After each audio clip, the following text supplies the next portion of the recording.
So we're going to have a few rules today, and I'm going to just write them down right away, right off the bat. Here's what they are. So if you have some base, that's called the base, this is the exponent. And if you have some base that has a rational exponent, meaning an exponent that is a fraction, then you can rewrite it where you take the n and you just move it out in front and put it inside the little dip of the radical, and the numerator of that fraction just stays on the outside, or you can switch it around and put the m on the inside of the radical. Let me give you some examples real quick. So what if I had 81 to the 3/4? Well, just using this rule, I can take this and put it out front. So this is the same thing as the 4th root of 81. And I could have my other exponent, my numerator, out there. And I can evaluate this. This just means what times itself 4 times gives me 81. What is that number? And that's just going to be, well, if I think about it, I can just guess. 2 times 2 is 4, times 2 is 8, times 2 is 16. So that doesn't work. Maybe it's 3. 3 times 3 is 9, times 3 is 27, times, yes. So it's 3. So on the inside here, this part changes to 3. And then on the outside, I can do 3 to the 3rd, that's 27. So this actually equals 27. That's how I use this rule right here. It's really simple. Or I could have, if I wanted to use it like this, I could have written 81 to the 3rd and take the 4th root of that. I mean, if I did it like this, I could do 81 to the 3rd, and that's 5, 3, 1, 4, 4, 1. This is much harder. I can't do this in my head. I'm doing it with a calculator, and then I raise it to the 4th root. I'll show you how to do that maybe later. But really, you just raise it to the 1/4. Actually, we can use these rules right now. If I have this, it's just like, oh, maybe I'll say that as an extra rule. This would be, I guess, 531,441. Let's pause this. Like, we can't maybe answer that right now or do it in a calculator, but I'm going to show you another rule. So let's see that another rule. And there it is. That's the other rule. It's pretty much the same thing, except for there's a 1 there. So if I don't have any exponent on the a or any exponent out there, I can rewrite this. Now I can finish this. 5, 3, 1, 4, 4, 1. And I can rewrite it so that instead it has a 1/4. I'm taking this and I'm putting it back. So it's a 1/4. Now I can do it in the calculator by hitting my exponent button. Some people it has the x to the y, or the y to the x, or the caret button.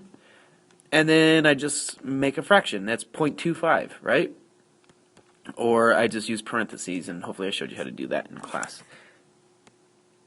And this also equals 27. So it's the same thing. I feel like doing it this way is a little bit easier, but those are my 2 rules right now. I'll write them separately just so I can make sure that I have them clearly. So you have those 2 rules.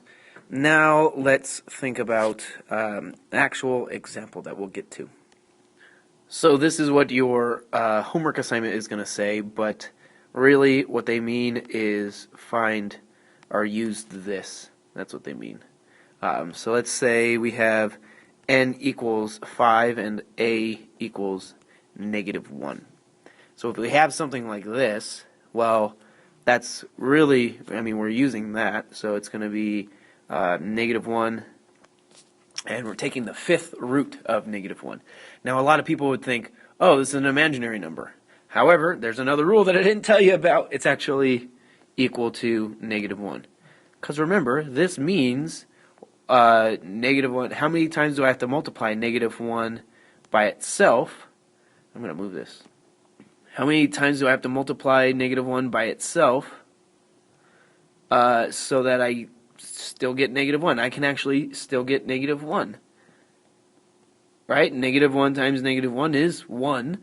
Times another -1 is back to -1. times another negative 1 is a positive 1, times the last negative 1 gives me a negative 1 again. If there's a rule that I'm going to tell you, if this is odd and this is negative, everything's fine. It works out. If it's even, say let's see. If you have something like this, well, this is an even number, negative 729. And there actually is, I mean, we could take the sixth root. We can do that in the calculator by plugging in 729 to the 1/6, right? We're using that one rule. And that's actually going to be 3, I think. I'm just going to see. 3 raised to the 6th. Yeah, 729. So that's actually going to be 3. However, we have a negative there. And if we did negative 3, well, let's see. It's going to be 3i. It's going to be imaginary. And I can show you that, but I want to say if we tried negative 3, it wouldn't work. Negative 3 times negative 3 times negative 3. And we do that 6 times. Then we have, well, that's positive 9. And then negative 27. And this would be also negative 27, right? Because it's 3 cubed.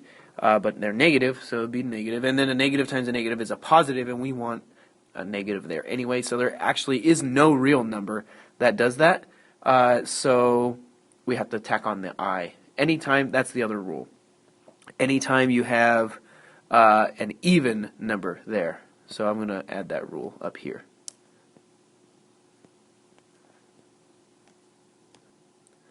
So those 3 rules are important to keep in mind. And then you can pretty much do all of these examples. So I'm going to stop this video. I'll do more examples in the next one.